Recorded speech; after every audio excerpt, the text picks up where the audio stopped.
So guys the mistake that I had made which costed me an atom வந்து பார்த்தீங்கன்னா spending மணி. அது வந்து ஒரு எக்ஸ்பென்ஸாக பார்த்துட்டேன். லைக் என்ன ஆச்சுன்னா, இன்டர் படிக்கும்போது ஒரு சப்ஜெக்ட் எனக்கு புரியலை. லைக் அந்த கிளாஸ் வந்து ஒழுங்காக அவங்க எடுக்கல, பட் எனக்கும் அது புரியாமல் போயிடுச்சு. ஸோ அதனால் என்ன ஆச்சுன்னா, நான் வந்து ஃபுல்லாக அந்த சப்ஜெக்ட் படிக்கிற மாதிரி ஆச்சு. அப்போ வந்து பார்த்தீங்கன்னா ஒரு ஆஃப்லைன் கிளாஸ் வந்து ஒரு ரெப்யூட்டட் ஃபேக்கல்ட்டி போட்டிருந்தாரு.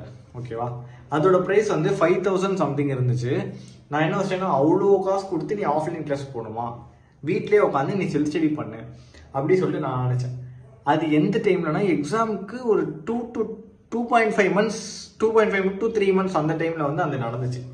அப்போ நான் என்ன பண்ணால், சரி நீ அவ்வளோ காசு கொடுத்து போகாத, நீ வீட்டில் உட்காந்து செல்ஃப் ஸ்டடி பண்ண சொல்லிட்டு அந்த சப்ஜெக்ட்டுக்கு நான் வீட்டில் வந்து ஐசிஏ புக் எடுத்து நான் செல்ஃப் ஸ்டடி பண்ணேன். செல்ஃப் ஸ்டடி பண்ணும்போது நிறைய டைம் வேஸ்ட் பண்ணிட்டேன். எவ்வளோ டைம்னா, லைக் மொத்தமாக அந்த சப்ஜெக்ட் முடிக்க நான் 30 to 40 days கிட்டே எடுத்துருப்பேன். மேக்ஸ் டு மேக்ஸ் 40 days எடுத்துருப்பேன். அதெல்லாம் என்ன ஆச்சுன்னா, குரூப் 2 எனக்கு ஸ்பெண்ட் பண்ணுறதுக்கு டைம் இல்லை. குரூப் 1 இந்த சப்ஜெக்ட் நல்லா படிச்சிட்டேன், மீதி 2 சப்ஜெக்ட் முடிச்சுட்டேன், ரிவிஷன் சொல்கிறேன். அண்ட் தென் குரூப் 2 எனக்கு டைம் ஸ்பெண்ட் பண்ண டைம் இல்லை. ஜான் அட்டம்ப்டில் எக்ஸாக்டாக குரூப் 2 ஃபெயில் ஆகிட்டேன். குரூப் 1 மட்டும் தான் பாஸ் ஆனேன்.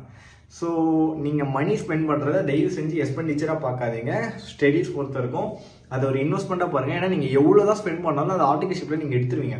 So please don't see spending as expenditure. அதை வந்து ஒரு இன்வெஸ்ட்மெண்ட்டாக பாருங்கள். நான் பண்ண மிஸ்டேக், ஸோ அதை உங்ககிட்ட சொல்கிறேன், நீங்கள் பண்ண மாட்டீங்கன்னு. I hope this find helpful. Thanks for வாட்சிங்.